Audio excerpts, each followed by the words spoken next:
j'espère que vous allez bien. Donc dans cette vidéo, je vous annonce déjà de base que je vais reprendre la chaîne YouTube, puisque ça faisait 4 à 5 mois que je n'avais pas fait de vidéo. La raison est très simple, hein, c'est que tout simplement je souhaitais vraiment me focaliser sur le projet à fond dans le concept et dans la réalisation du jeu. Donc j'ai pu vraiment bien avancer, j'ai pu aussi me remettre beaucoup en question parce que l'ancien jeu n'était pas comment dire, amusant. En tout cas quand je le jouais, je m'amusais pas spécialement. Donc si moi-même déjà je m'amusais pas, je ne voyais pas comment les joueurs pouvaient s'amuser. La raison était très simple, le gameplay était très pauvre. Il n'y avait pas grand chose à faire à part d'ouvrir des portes et récupérer des clés pour ouvrir des portes tout simplement.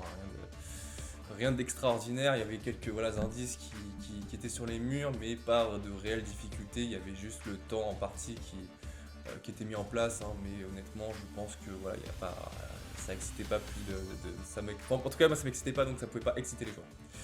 Bon, arrêtons de faire le violon et démarrons tout de suite.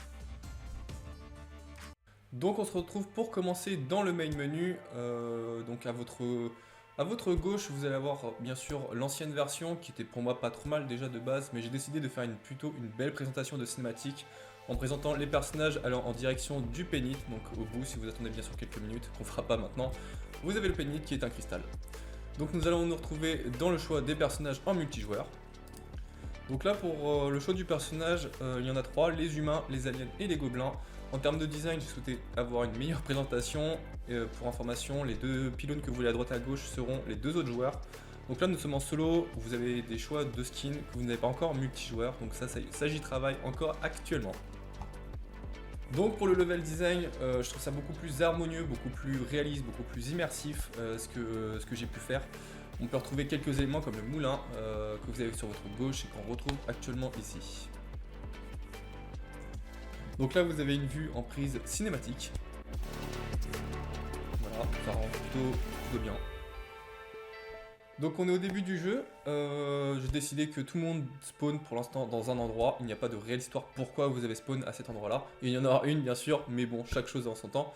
J'ai décidé par rapport à avant de mettre des chemins au moins pour savoir où vous situez, donc comme les role-playing games. Quand on se met en vue de dessus, en fait il va y avoir 3 villages, donc le village que vous voyez actuellement qui est construit, que je suis en train de créer les énigmes, les combats et autres, et les deux autres que je vais finir ensuite par la suite.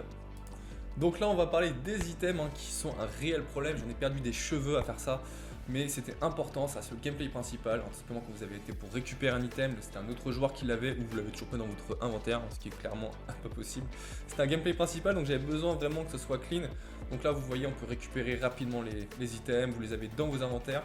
J'ai décidé aussi de pouvoir qu'on puisse inspecter les items, savoir ce que vous récupérez. Bon, il manque les descriptions, mais j'y suis aussi, encore une chose à la fois, je peux pas tout faire. Vous pouvez les switcher dans votre inventaire, dans votre main. Je trouve ça plutôt agréable, c'est fluide. Je sais pas ce que vous en pensez. Vous pouvez switcher entre vos mains, donc c'est très important pour la suite du jeu qui va se faire entre armes et puis énigmes. On va parler du coup du forgeron qui va tout simplement vous vendre des items ou vous échanger des items de quête pour comprendre le village. Donc là pour l'instant j'ai mis des items random comme un casque, du PQ, un chapeau de Luffy et puis une épée avec une image que tout simplement que j'ai récupérée sur internet le temps que je fasse le design. Vous pouvez vendre des items à l'intelligence artificielle pour des prix ou tout simplement à d'autres joueurs. Voilà, vous mettez un prix puis une description et puis le joueur va l'acheter ou vous pouvez directement l'échanger si c'est un ami à vous, bien sûr il n'y a aucun souci. Il faut savoir aussi que vous pouvez toujours de toute manière inspecter tout ce que vous voyez, c'est super important pour savoir, parce qu'il y a des énigmes des fois dans les inspections. Dernière fonctionnalité pour cette vidéo, la destruction de l'environnement et des objets. Donc au début je ne savais pas comment détruire, je faisais juste disparaître le truc. Et aujourd'hui maintenant on peut détruire en fait des rochers, des arbres ou autres. Donc c'est plutôt sympa même pour l'aspect gameplay. Tout ce que je vous dis évidemment fonctionne avec l'alien. Le gobelin, il y a encore un léger problème que je dois régler. Vous pouvez quand même récupérer des items, inspecter, détruire des items, détruire des environnements. Tout ce que je vous ai dit auparavant fonctionne évidemment pour les personnages. Pour terminer cette vidéo, je vous remercie d'être déjà nombreux sur ma chaîne YouTube, même si 500 ne représente pas forcément beaucoup, c'est beaucoup quand même pour moi. Je sais qu'il y en a, ils ont des millions, mais on va déjà être content de ce qu'on a.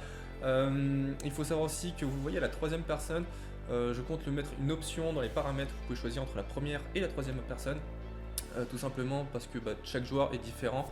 Moi personnellement je suis quelqu'un qui préfère être à la première personne parce que j'aime bien voir juste les mains et pouvoir se rendre un peu plus en immersion dedans. C'est pour ça que je préfère, j'ai un projet de VR à faire dessus.